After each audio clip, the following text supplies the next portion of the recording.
I'm Rachel Horgan. Join me each episode as I sit down with a guest co-host covering the latest business stories in the Seattle area. We'll read the news so you don't have to. This is The Weekly.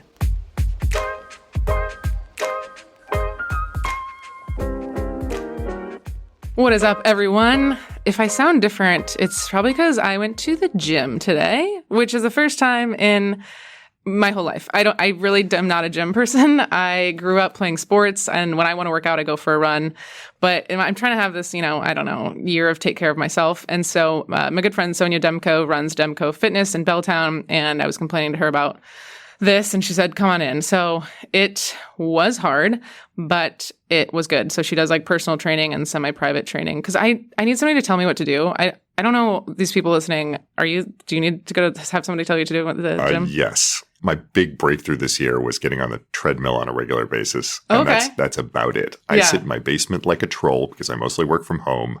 And it is a rare day when I get outside. So the treadmill is my big step forward. If I go to the gym, I'm sorry, you want me to, how am I supposed to know what weight to use? How many times? How does this machine even work? Am I a personal trainer? I don't know what I'm doing. No, it's terrifying. You could put me in like some random building and be like, go do things. And I would be just as lost in the gym. Thank you. It's so validating. So I'm glad I did that. My other update is that I went to the dentist.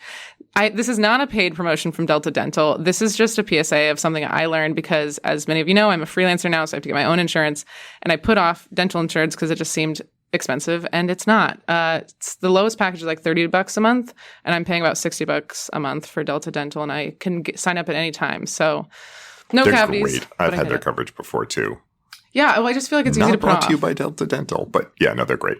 If you're listening, this is your sign to go to the dentist. It's important. Okay, my last little update is about the Boston episode. So if you paid attention last episode, I was saying I'm going to Boston for a work event for a different client. So I reached out to my contacts there to try to do an episode in Boston with a Boston CEO. I'm not sure if it's going to work out, but we're going to try. And if not, I don't know. I'm going to make something up. I'm trying not to skip a week, so I'll see what I can come up with. So the voice you heard on the other side of the microphone here is Dan Shapiro, CEO of Glowforge, and we're here at the Rainier Club. Hello, welcome, Dan. Thank you so much for having me. It is gorgeous here. It is. It's really fun. If you are not familiar, the Rainier Club is a membership-based, kind of long-standing social club. So you can come here to co-work. You can have client meetings and lunches. You can go to a bar we just walked by. And they do have a lot of private event space. So I've been here a lot for private events. And so, again, thank you to Rainier Club for hosting us. And a walk-in fireplace. Fireplace. Where else would you find? I don't know. No joke. A walk-in fireplace. Yes. I know. It's so cool. So a little bit about you, Dan. You are an innovator and an entrepreneur with over 60 patents to your name. Dan was the CEO and founder of a company that ended up merging with Photoboucket. He was a founder of another company, Sparkbuy, which was then acquired by Google. And he is the creator of Robot Turtles, a best-selling board game. He also is a senior research fellow at the Wharton Generative AI lab. And then, like I said, CEO of Glowforge. So a lot. You've done a lot. I have weird hobbies. It's true. Do you get bored, like, after you've created something? I think entrepreneurs are really good at creating something, but do you have a hard time staying there? Glowforge, I've been leading for 10 years. Oh, my gosh. And a decade, and never done any one thing so long before. And I still love it. Okay. I think that's because I get to make things. And I love making things. That's always new and different. Well, speaking of Glowforge, give us a little rundown of what it is and why you started it. So I love to create things. When I graduated college, I had a wood shop, and I would go down and spend like 2 hours making sawdust and walk out feeling like, I was doing software, but feel like I had a physical thing. Then we had twins, and that was the end of that. Yeah. There was no time for that. But I find a little time here and there to do one thing or another. I discovered while I was working on the board game, the Robot Turtles board game, this backwater technology called CNC laser cutting engraving. And one thing led to another. I got this industrial carbon dioxide cutting laser installed in the garage with help from my very patient wife. And it was like a little kernel of magic wrapped in layers of horse manure. Like, it was so hard to use. It was so hard to set up. And it took me weeks to get it to work and fighting. And then there came this moment when you push a button and something beautiful came out. And I said, oh my gosh, if you could take this technology and you could give this to people so they could put it in their homes and offices and desktops and schools, that would be incredible. Because it's like 3D printing is neat, but there's only so much plastic nonsense that you want in your life. being able to carve and sculpt things out of wood and leather and cloth and fabric and paper and chocolate, beautiful natural materials. It's just incredible. So our customers are fond of saying, when you have a Glowforge, every problem becomes a laser problem. You just see opportunities all around you to make the world better by creating things. I feel similarly because when I go around, I'm like, oh, I could brand that pillow. I could brand that coaster. We could brand this. I'm kind of from events thinking about that. But in real simple terms, it's basically this box that you can put a piece of leather in, you could put a rock in, you could put a cupcake in, and then the laser will either cut it or engrave in it, right? Perfect. Oh, exactly. Okay. You got it. Cool. And then, you can use any sort of JPEG, any picture, any PDF, any document. We have people who we're in about 4,000 schools, and we have folks who are using Google Slides to generate, to create products. And then more recently, generative AI, which lets you describe what you want and then have those things come into the world, which is great because I can't draw, I can't paint, I have no artistic skill. Same. So there's a whole host of things I had in my mind that I couldn't bring into the world. I had the tool, but I didn't have the ability to create. And so that's been a whole new level of empowering. And really fun to deliver. Often joke, because I'm so passionate about music and I'm working at Seafarer's entertainment coordinator. I've done a lot of stuff in music, but I can't sing or play an instrument. And so I joke that God gave me the passion, but forgot the talent. So I don't know if you can relate to that, where you're like, I want to be artistic. That's exactly it. Yes. But if I can't be artistic, then I'm going to, create space and platform for other people to do it. So you mentioned Robot Turtles. I do want to hear a little bit how you created this game. Oh my gosh. Well, I was working at Google and I had this moment. I've never written code professionally. My parents are both professors. My mom's a professor of speech and communications. My dad's a professor of computer science. You put them together, you get me. That's so perfect. So I learned to program, but never did. And in my adult life, that was just not a thing. And was always a little frustrated that I just didn't have that as a skill at hand. It was rusty. It had been 2 decades since I'd programmed. And so I was like, maybe I'm going to go learn to program in a modern language instead of C, which was what I learned and all I knew. And then I looked and I'm like, all these languages are designed for people who know how to use them already. They're not designed to learn. And that was really frustrating. I was thinking what would a computer language look like that would be designed to learn, not just use? At the same time, my twins, then 4, now 16, were just getting to the point where they could play board games. And I love board games. And I would rather stick myself in the eye with a fork than play Candyland. So I'm like, how do I find a board game that's fun to play? And also, I wish there was and somehow those ideas just sort of stuck together. And I came up with this idea for a board game where the kid is the programmer and the adult is the computer.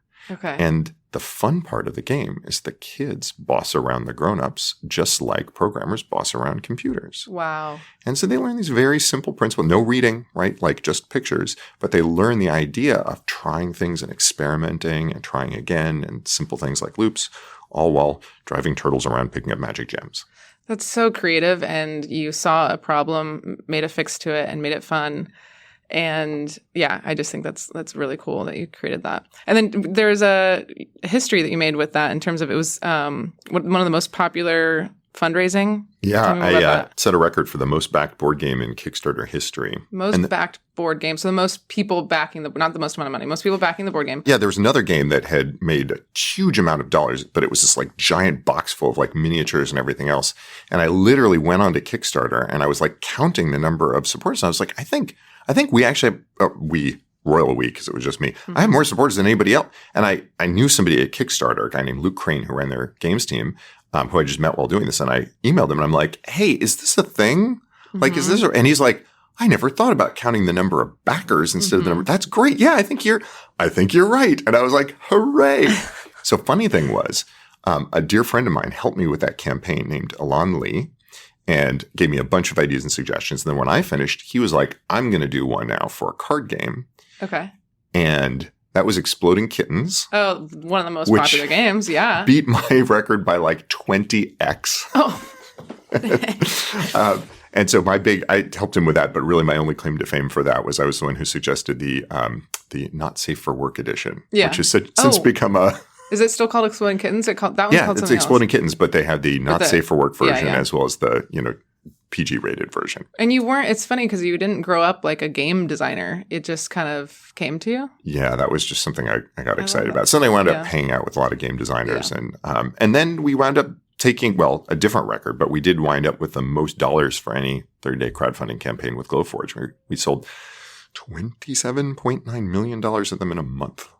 That was a month, let me tell you. Oh my gosh. That's going to be so validating though, because you're like, I hope people like this. And then they do.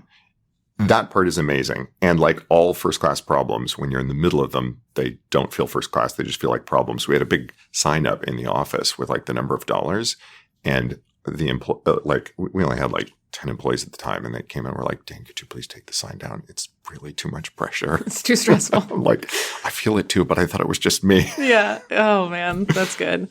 Well, we're going to hear a lot more about Glowforge and some of your other history when we cover the stories today. And we've got 4 for you. So the first one, it is a story about Glowforge, and it came out of GeekWire a month ago. So it's about how you have moved your production facility, and we'll kind of dive a little bit more into that.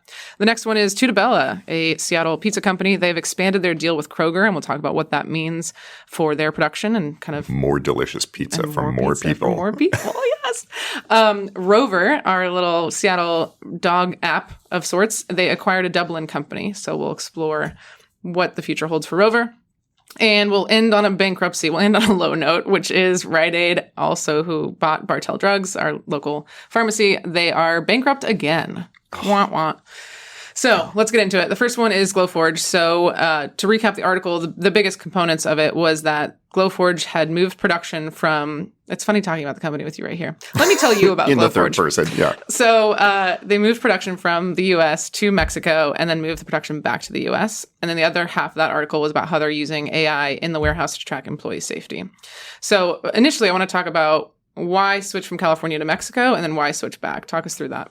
Yeah, we actually started out in a very small line in California. So we were manufacturing with a third party, and they always cap out at a certain size. So that one was pretty easy. When you get to a certain size, like, okay, we're going to move you to one of our other facilities. So we hit that size. They said, okay, we have to move you. We looked at different locations. Mexico made the most sense. That's great.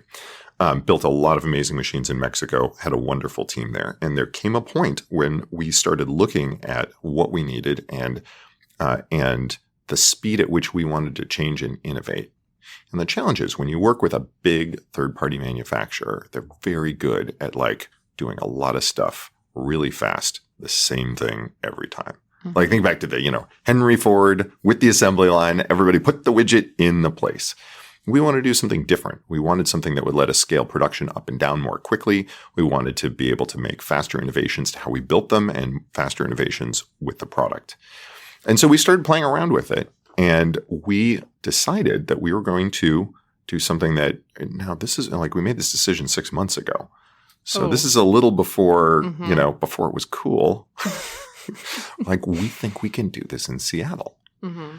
We think it's only going to work if we totally turn this upside down. So we build these units now more like you do with high-end medical equipment than you do with like a mass-produced iPhone, which is you have a technician who is significantly more skilled, who is tracking that product all the way from start to finish and is responsible for building a great product all the way through, instead of somebody who's responsible for putting in those 4 screws or that one piece. Exactly. So it's a different type of production. And it's one that requires higher skilled workforce. It's one that is much more nimble and adaptable, but it's one where you can't just throw 20 more people at it and ramp things up. And a big piece of this planning was looking at some of the experiments that we were doing with AI. And with I've been working with the Gen AI lab at Wharton, and there's some incredible research that they've been doing, talking to other companies, looking at this and saying, what if we could integrate that into our production system so that we have a flexible partner that helps us figure out what we can be doing better? Better could be more efficient, can be safer, can be more effective. I'll give you an example. At our original factory, after the line had been up and running for 9 months, we had somebody come through who was an expert in efficiency. And for one day or one chunk of one day, they went through and they took a ton of observations. They wrote up changes. And then over the course of the next 2-3 months, they rolled those changes through. And that was something that was like every 6 or every 12 months that one expert would come through. Just so you know, I was really holding back to make the joke that was Elon Musk. Oh, did you call Elon, huh? I had stories, but no, that was not. Yeah.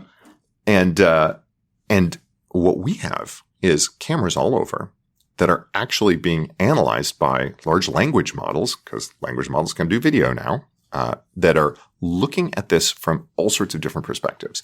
They'll look at it from the perspective of an efficiency expert, of a safety consultant, of a technologist, and come up with things that we might not have imagined or even knew that we should look for. Well, the GeekWire article gives the example of somebody forgot to put their safety goggles on, and it flagged it as like a warning. So is it kind of looking at... We have real-time alerts. Yeah. So for those things that we've set out, literally walked on the floor, phone buzz, and there's a picture, no glasses, please put on your glasses.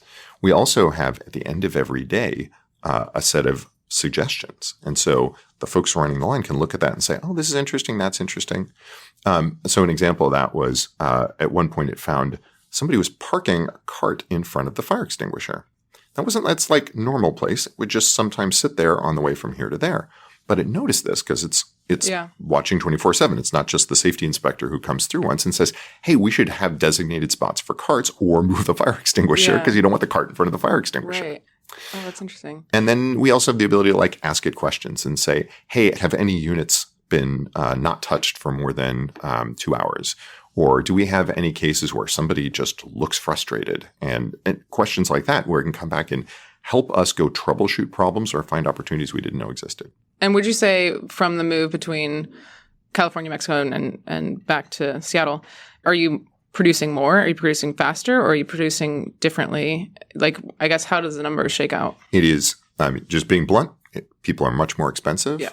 And we're spending less money on the whole because we're more efficient. Oh, so we are able to people are more offset. expensive, but overall you're not spending more. Exactly.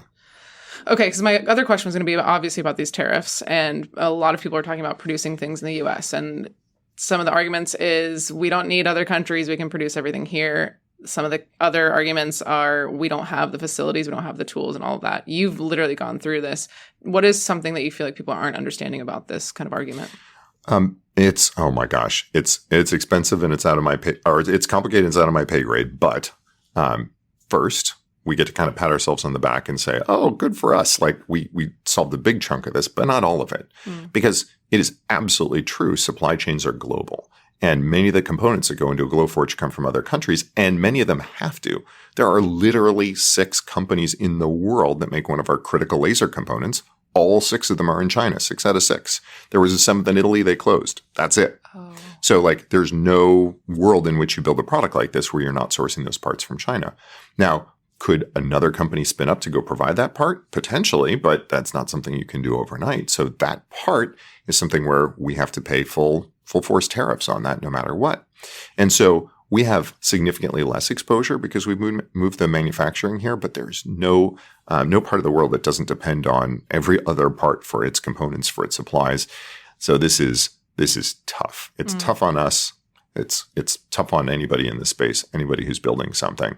And ultimately, it's really unfortunate because it's the customers who wind up having to pay the price or the companies that wind up having to find places to cut in order to offset. Yeah. So we're lucky. The impact on us is much less than most, but it's a tough thing to manage through. Do you have any advice? I know we were talking about some of our mutual friends that work in the production space and some of the past guests we've had on this podcast. Off the top of my head, I can think of Levant. I can think of Tomboy X.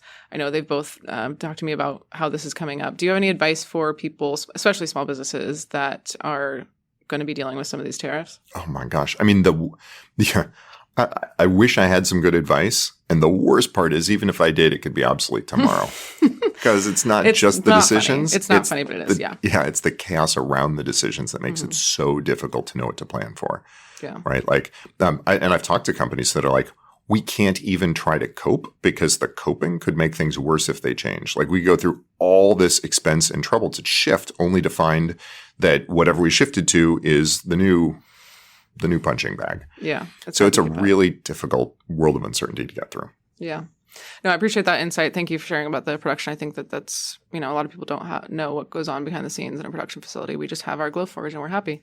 I want to go back to the beginning of Glowforge, and we talked a little bit about it, but your company's launch was a very successful campaign, and you've raised, a lot of money before. What was different about Glowforge? Like, why do you think it was so successful? And I guess I'll start there. Why do you think it was so successful? The thing in common between a $25 board game that you can buy at Target now, actually, I'm sure if it's still on the shelf, but $25 board game and a $700 to $7,000 desktop laser is that they both touched something that spoke to people and empowered them to do something they couldn't do before. So the moment that the light went off in my head, I was working on the board game. I talked to a friend who's in the board game business, and she said, this would never fly in stores. This would never fly for the board game company, because they all know that parents don't want to play games with their kids.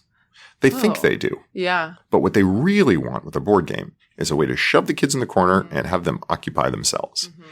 And so they've all tried games that require the parents to be there and given up. So no board game company would ever make this. And I was like, can I please quote you as the villain, not by name, but can I just quote that? And you're going to be the villain of my crowdfunding campaign.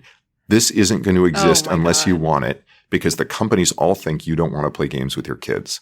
The companies think board games are to shove kids in the corner and leave them alone. I believe that you parents want to play games with your kids. And if you believe that too, please support this so it can happen. That's so smart. Sometimes I think those negative comments can be as motivating. My first internship, the CEO didn't hire me on, and she said, I'm not detail-oriented enough to be an event planner, and I've been at my career for 15 years. So part of it was trying to prove her wrong. And so I think sometimes that can be really motivating to just prove somebody wrong. I love that. A boss of mine many decades ago, who I'm still in touch with, was mad at me and, gearing up to fire me, although I quit before he could. And he said, Dan, you're like a little executive. I don't want a little executive. I need somebody to go get the work done. And I was like, thank you. Yeah, I'm gonna try and live up to that. I was gonna say, isn't that kind of a compliment? Like you're an executive. You're not, Yeah, and there was something very true, which is I do better juggling lots of balls rather than paying lots of attention to one ball. Right, right. You need somebody to pay a lot of attention to one ball. Use your strengths, which, am I the most detailed person ever? No, but I've learned to live with it. But the thing Glowforge had was this actually lets you do things you couldn't do before. And it lets you start a business where you couldn't have. It lets you take an idea and bring it into the world. It lets you transform the things around you. And it's actually easy to use. And that notion that that empowerment, whether it's in the game world, whether it's desktop laser, that's what gets people, I think, fired up. That's what gets them excited to become a part of something bigger. Well, and speaking of the audience, that's kind of what I want to talk about, is that you specifically go after hobbyists, or at the beginning at least, it was going after people that are doing this for a hobby and creating different crafts and things like that. Was that a challenge when talking to investors? Because I feel like nowadays we're B2B or we're B to every consumer, and it's improving your life or whatever. This was very much this is fun. Yeah. And how did that go with those conversations? It took a lot of conversations to find the set of investors who understood and who got the vision. But I got to bring in folks like Brad Feld from Foundry Group, who, by the way, is investor and board member in Rover, another company we'll have on the agenda today. And a lot of great Seattle companies, a lot of great hardware companies, folks like True Ventures and Revolution Capital and DFJ Growth, who have experience with hardware. Barry at DFJ had a Glowforge for 4 years before he invested and loved making things. And people who understand the possibility of what happens when you empower people with these tools. Yeah. I think you must have just been good at selling it. Good sales pitch. All right. We're going to move into some of the other stories we have for you today. So the next one is about Tutta Bella, and they're expanding their deal with Kroger. So they started producing pizzas for about 200 stores, and now they supply for about 900. And the article that's coming out is they're taking it up to 1,200 different Kroger stores nationwide. They also have a contract with Costco's, so they're doing a lot of that. This is coming to you from the CEO and founder, Joe Figuer. He founded it in 2004 in Beacon Hill. It was a restaurant inspired by his Italian grandmother who did not like American pizza. So he created created this restaurant, which I thought is so cool. But it's interesting. It's shifting his business from what started as a restaurant. And now he said in the next few years, it's going to be 80% food manufacturing, and it's going to be giving to all these different stores. Speaking of kind of production facility, just a couple of stats is that they were doing, what did it say, 40,000 products per week. So that's going to be pizzas, salads, noodles, whatever. And they made some changes, and now they're producing 10,000 products a day. Holy smokes. That seems like a lot to me, but you're in this. Is that a lot? That sounds like a lot, lot right? of pizza and salads. So when you think about what things should you be thinking about when you're trying to scale? Like he's just signed this new deal. He's going up to 1,200. What should you be thinking about? Even before we get there, I just have to say, I remember walking into Tutta Bella for the first time, seeing the pizza and going, oh, this is interesting. And this is, I want to say this is when like the twins were like 1 year old or something like that. Bring them along. Family friendly, great place. We lived in Green Lake at the time, so it was the Green Lake Tutta Bella. And I remember asking the waitstaff, and somebody said, oh, yes, we are. I wrote this down. I told you it was in Butcher Italian. Associazione Ferace Pizza Napoletana. Oh. Something like that. Yeah. They've got this certification that says, no, we're actually doing it the right way. Oh, that's a certification. Yes. That's a real thing from Napoli that says, like, that's the real deal. And so they're, like, stretching the dough with their hands. I think they still are doing this, even in the facility, even at scale. They're stretching dough with their hand. They're following these traditional paths, like his Nonna must be proud, and creating pizza in this traditional fashion, which is really incredible. And so, there's a lot of companies who make a lot of food, and that's all well and good. I think there's something really amazing about somebody who's started with a pure mission, right? Like, I'm going to take the pizza my grandmother's going to be proud of, and has managed to scale that up while still staying true to that mission. Right? That's what I think gets Colonel lost a Sanders lot. hates KFC, or he did until he died. There was a thing, like he was ashamed once he sold the name. That was it. This is something really different. Yeah, no, I agree. I think once you scale up, and it's nice that he's still in charge of it. I would be curious to know what would happen if he were to sell it to somebody else. But you also, you run the risk when you're producing that much. Are we foreshadowing in 2020 when the last Bartell to own Bartels sold it? That's later. That's later. Sorry. One more question on this, which is that he mentions, like I said, that he kind of this big shift from restaurants to manufacturing, and it almost sounded like he wasn't totally planning for that. It just kind of happened. It sounded like the pandemic just turned the world upside down, and he said, true. Cool, I'll live an upside down world. Yeah. And changed everything to deal with that. So has that happened for you where a company kind of took a turn? I think with entrepreneurs, a lot of times you have to kind of just follow where the company goes. Do you have an example of when that's happened for you? I mean, yeah, when a door's closed, a window's opened, and entrepreneurship's trying to figure out, like, how do you deal with that? I mean, the pandemic was that for us too. We wound up, I remember a couple months into the pandemic, I got a note that they were going to shut down our factory unless we basically lied and said we were medical equipment. That would have bankrupted the company in like 5 months. And I had a kind of a dark couple of hours by myself thinking about that, and was like, nope, we're not gonna fill out the form and check the box and try and misrepresent. And we figured out some other approaches, and one thing led to another, and we did manage to get the thing manufactured while still staying true to our principles. And our sales started crashing at the start of the pandemic because, back then everybody thought the economy was going to collapse and it was going to be a disaster. And so we had another, like, oh, how long are we going to last? And then we started, I basically said, as long as everything's going sideways, let's at least try to do some good in this world.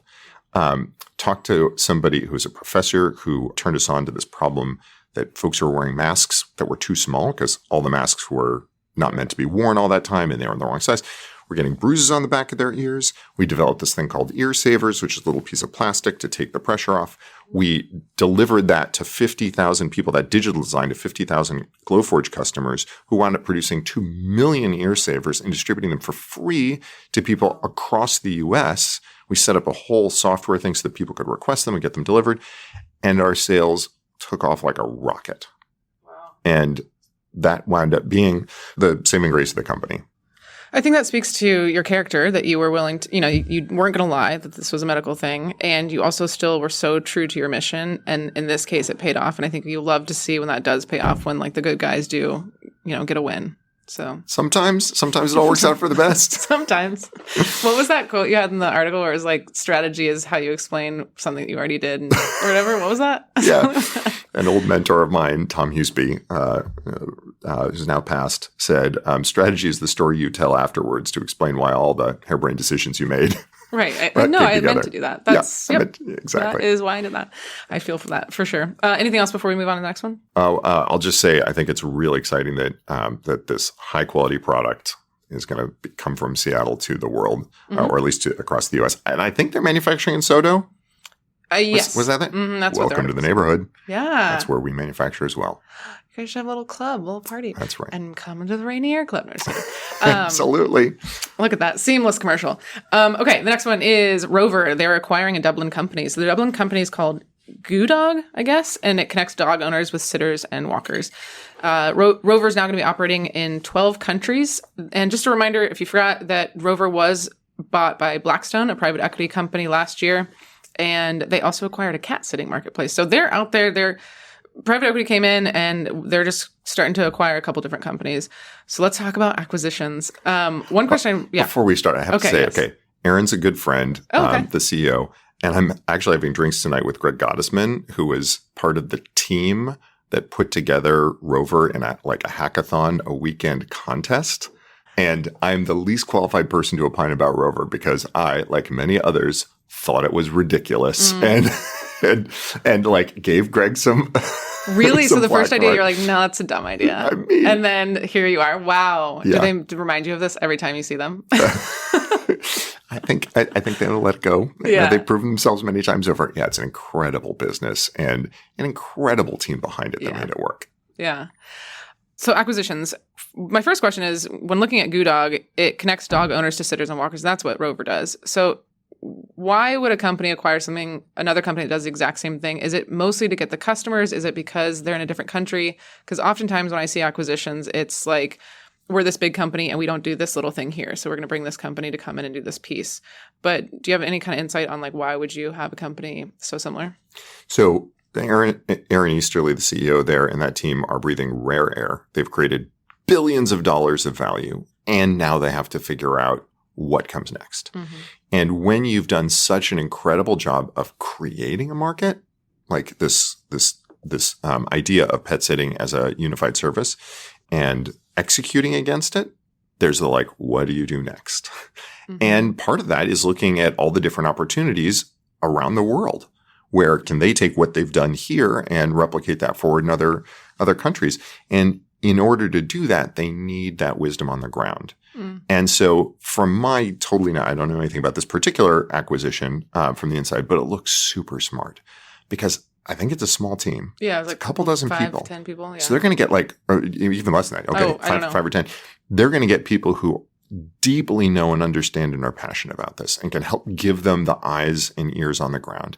And I think they've got like tens of thousands of different outposts around. So they're picking up a real footprint at the same time. Mm-hmm. That seems like the recipe for a great combination where they're going to be able to jumpstart their business with some folks who really understand it, who've already been working in that space and who have the footprint and do that much faster than if they were going to try and come in themselves. And it's honestly, I mean, I think about it as like, it's a more humble way to do it. Not come in and say like, we're going to take what worked in America now. And we're just going to do it. It's like, okay, you figured out how to make this work here. Let's work together and grow this. When you think about growth, do you think about, do I want to expand my services? Like for you, I guess it would be offering different types of products. Or do you think, how do I get into more countries and more customers? Or is it kind of a dual approach? So I'm just because of my own nature, the thing that excites me is like, what new product can we do? What new service can we do? How can we improve what we have? How can we build either a new hardware product that changes the game for folks who buy it? Or really my favorite is how do we take the software for all of our customers who've already invested in us and make that better as a way to drive the product line forward? So we have a completely free offering where you can use our software forever. We make that better all the time. We have a premium subscription that gives you access to generative AI and millions of designs and images and everything else. And investing in those, I love because you don't have to go throw away your old hardware and buy new hardware. You don't have to go invest something like those. So you're just not taking keep the Apple better. strategy approach. It kind of bums me out That like the idea that every year you have to convince all your customers that what they bought from you just the year before was trash. Correct. And that's your whole business model. Correct. Like, yeah. That would wear on my soul. Yeah. I can already tell you're a good guy. You wouldn't do that. So yeah, your focus is more improving existing services and expanding some of the products. Less, of course, you always want more customers, but that's not your big thing, is to get into all the different countries. Yeah. Well, and the way that we get more customers is by delighting our current customers. Something like 40% of people who have a Glowforge bought it because somebody who loved their Glowforge said, "I love my Glowforge. You should get one of these too." So it's not like I'm just trying to do the right thing, ignore the business. I often I have my what I call my evil Dan theory. So back in the old original Star Trek, there's this evil Spock episode where like the whole captain and crew are replaced by versions of themselves with goatees.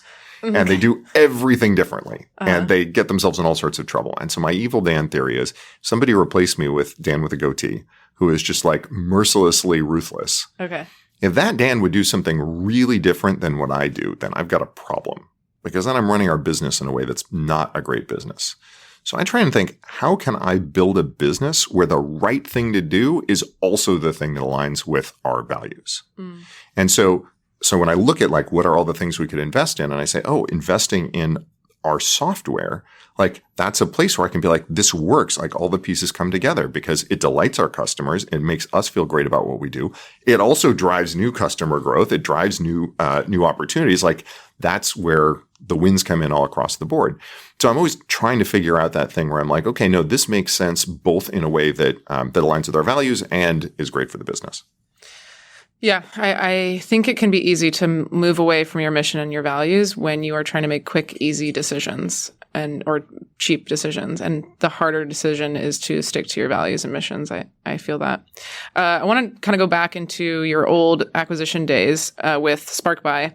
How did you know that was the right time to do that? And is there anything looking back? It was a few years ago, right? Like a decade? Oh, geez, 2012. 20? Yeah. Oh, okay. Looking back, is there anything you'd do differently in that process when Google acquired their company? Yeah. Actually, 2010. 2010, okay. Yeah, and then 2 years at Google. First off, weirdly, no. Tons of mistakes in my life, but that one was pretty okay. Like, no huge mistakes stand out. The thing about that, when you say, how did you know it was time? I actually had one of those evil Dan moments where it's not really evil Dan, but I saw that there was a problem. I founded the company, and the whole idea of the company was we collected data from all sorts of different sources to help recommend the product to buy. And so it was using data from all these different feeds to make recommendations. So it was a website you go to and say, here's the thing I want to buy, and here are my priorities. And it would give you a data-backed recommendation, say, this is the right product for you. And I was excited about doing that. I was excited, like I'm always a picky shopper and I love researching things. And I was excited about like putting all that in a box and saying like, you can just push a button and get that instead of spending 3 hours geeking out over spreadsheets. I just text my brother. He loves doing that. And then he'll give me a spreadsheet. Yes. I'm that guy. That's you. Right? Yes, I've got the spreadsheet for whatever it is.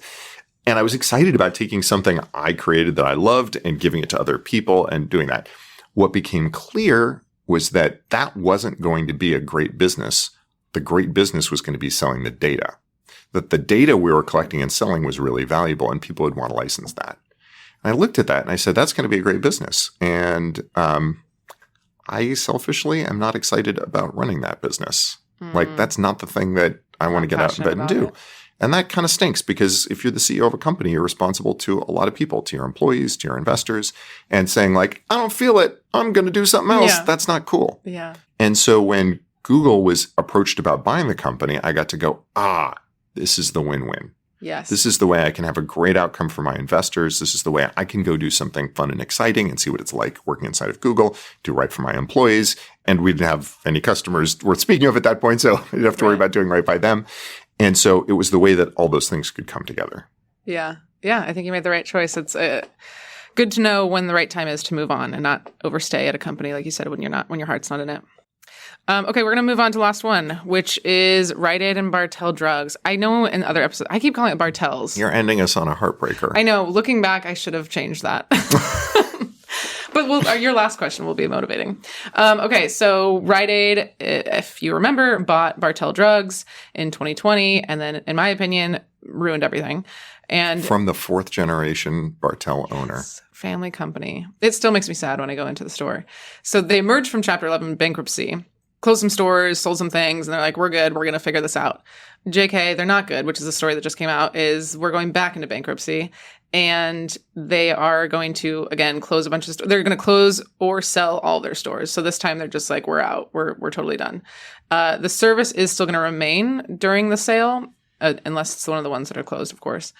And the article kind of talks about how, this isn't super unique to Rite Aid. Pharmacies like CVS and Walgreens are feeling this too. And in terms of who's going to buy it, they have some different people interested. They think that like CVS and Walgreens might buy one or two here or there. We really don't know what's going to happen. So do you have any personal thoughts on this? Oh, my gosh. I mean, it's just heartbreaking because pharmacies are such a part of the communities they serve. They're so important. There was a note there about how like people are going to go from a 5-minute walk to a pharmacy to now 20 minutes in the IB. Here in Seattle, it was saying because of all the closures, if your local pharmacy is not 5 minutes away, it's a 20-minute walk. Yeah, that's right. Yeah. And I mean, I think about seniors who can't necessarily get around. I think about folks who, might not have cars and transportation.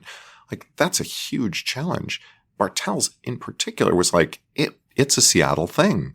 It's been here since, what was it, like the 1890 or something, I think it was. Yeah. And an institution. And so, I mean, like, I'm torn because on one part, as, a citizen of the city, I want it to exist. I want it to be here. And I'm tempted to be frustrated with, the decision to sell it. On the other hand, like if your heart's not in it, right? Like, well, I don't know if it's that or the COVID, if they just like really couldn't recover and this was the only way out back in the day. I mean, we had Kathy Lynch on, and I know, I don't think she wanted that sale to happen personally, but it sounded, from my opinion, it sounded like they were kind of up against the wall. Yeah. And so it's heartbreaking to see it go. It's heartbreaking to see it in light of like a lot of really powerful stores that, you thought would be around forever. Joann, which has been a great partner for us, is going out of business. And it's going to be really difficult. There's going to be a lot of strain on, I think, the city and infrastructure too, to have all that real estate go empty. I mean, granted, I think the U Village Bartels turned into Din Tai Fung. So that one turned out a win. Yeah. But I don't think we're going to wind up with like 50 Din Tai Fungs across the city. Sadly, no. How is that affecting your business in terms of Joann closing and a lot of these big box stores not as popular? Does that impact you, or do you still feel like online, like e-commerce is kind of? Yeah, I mean, the shift to e-commerce is real and significant. So we see those buyers coming in and buying from Glowforge.com or buying from Amazon or whatever instead. We're somewhat insulated for it, but there's a lot of brands that just, they exist because you walk past and you see them right there on the shelf, and that's where that comes from. But I think the real heartbreak and loss is just the ability to have that in the community, whether it be like going and getting your prescription filled or going and coming home with $50 worth of yarn in your arms. Not that that's happened at our house in the last 3 days. Right. But, I have a medical need and I need that filled. I have a creative inspiration and I want that filled. When I was a kid, I was into electronics and there were Radio Shack stores everywhere. Oh yeah. When I had an idea for a project, I'd go to Radio Shack and I'd get the parts. That's, that world of availability and the presence of those opportunities decreases when retail suffers. And that's really hard to see. It's like, it gets rid of those moments where, that joke where you go into Home Goods and Home Goods tells you what you need. Or I guess similar with Target, you're getting rid of that because you have to like Google on Amazon what you're looking for. But what if I didn't know that I needed a jewelry organizer and 3 candles? I didn't know that. I didn't either. Last question on the story is that Rite Aid bought Bartell, like we talked about. Would you ever want to be bought? Are you looking to be bought? What are your thoughts and feelings on that? So I wrote a book in 2015. I forgot to put that in the intro. Yes. Yeah. About being a CEO. It's called Hot Seat, the Startup CEO Guidebook. But the alternate title was, of course, this company's for sale. I almost called it that. Just because, it tied. So the first startup I worked at was a company called Wild Seed. And the CEO, Eric Engstrom, now passed, wonderful guy, and terrifying at the time. And I remember mustering up my nerve and going in and knock on the door and go in and sit down. What is it? And I said, Eric, I heard a rumor and I just wanted to ask you, is this company for sale? And he said, of course this fucking company's for sale. The fucking plants are for sale if you want them. What do you think we're doing here? And I was like, oh, that wasn't what I was expecting. Right. I thought selling a company means we're failing. The lifetime of a company is creating things. And sometimes the things you create are the company itself. And sometimes it does best on its own. And sometimes it does best in the hands of someone else. I love leading Glowforge. And I love what we get to do. And at some point, it may be the right thing for that to be a part of something else. And, that'll be what it is when it is. Yeah. People ask me, it just reminds me, people are like, do you like living in Seattle? Would you ever move? My answer is always, I don't know. Maybe I will want to move next year, tomorrow, 2 years, 10 years. I don't know. And that sounds similar to your answers. I don't want to sell Glowforge today, but I can't really predict what's going to happen in the future. Exactly. All right, Dan. Well, this has been so fun. I love this. My last question today, I'm going to ask you, what do you do to get motivated when you really don't feel like doing anything? Talk to my therapist probably isn't the right answer. But I like that. No, that's definitely the right answer. That's a great answer. Great therapist. And I heartily encourage folks to see it. My wife's a therapist, so I'm a big fan of talking. She's not your therapist. She's not my therapist. No, no. Honestly, I try to keep in my head a sliding scale of things that I want to do that range from things that I really ought to do, like clean up or clean out my inbox or whatever else, to things that are just purely useless, upside, like watch, SNL or sit around and thumb Reddit or something like that. And I try to keep a range of those. And when I don't want to do anything, what I'll do is instead of saying, I'm going to go do the thing at one end, I'm going to go clean the kitchen, I'll try and pick something in the middle. Like, there's that book that I was reading that I kind of like that also relates to work and sort of feels somewhat productive. I'm going to go for that. Or, I'm going to go talk to my kids about, see if they need help with their homework or something like that. That feels like, okay, that's within, that I'll feel good about that. I try to find something that's just like one step less of a being bump on a log than where I am right now, and lower the goal from go do the right thing to go do something that's maybe I'll feel a little bit better about than what I'm doing. Make a to-do list and then choose the easiest, not necessarily the easiest, but what you feel like doing. Just to at least get yourself as far as I can stretch on that. That's probably one thing. And then maybe the other thing is I'm pretty good at convincing myself that I enjoy things that I have to do. And so I've convinced myself that I love to cook, and I love to cook now. I should try that. Going to cook is I'm like, I get to make dinner. Hooray. I didn't used to like it, but I've sort of talked myself into it. I've talked myself into liking old fashions, and now I do like old fashions. There you go. My other thing is I've found out about myself is that if somebody tells me I'm good at something, then I will do it. Which is just speaks to how big my ego is. But if somebody was like, hey, you're so good at taking out the trash. Could you do that? I'd be like, oh my God, yeah, I will do that. So my boss quickly learned this about me. She's like, Rachel, you're just actually so good at planning these private VIP events. Could you take this one on? I'm like, I would. Of course I would. So, and it's funny, your thing about the old fashions. At one point I was like, sardines are really good for you. And I don't like them. I'm just going to eat sardines every day for lunch until I like them. And now I like sardines. That's such a random one to choose, though. Sushi was another one of mine. Okay, I'm going to let you go. And I do want to do another shout out to the Rainier Club. Thank you so much for letting us use this space. We couldn't use your space because it's loud and echoey and full of people building Glowforges. It's a warehouse, whatever. Yeah, it's very busy and loud. And when I asked you, you're like, well, my brother's in radio, so I know about sound. I'm like, oh, thank God. And then I hadn't done research on you yet. So then I started doing my research, and your brother is an NPR host of All Things Considered. Is that right? That is true. And Pink Martini singer, Ari Shapiro. Yeah. Yep. Well, I can tell you guys you both have lovely radio voice, so it runs in the family. All right. Thank you. All right. Thanks, Dan. Thanks, Rainier Club. And we'll catch you next time. This has been a pleasure. Thanks so much for having me. This has been The Weekly with production assistance from Nick Patry. If you liked what you heard, rate us and write a review on Apple Podcast or Spotify. We love listener feedback, so if you have any story suggestions, comments, or complaints, email us at info@theweeklyseattle.com. Make sure to check back next Sunday for the latest local business news. We'll see you next time.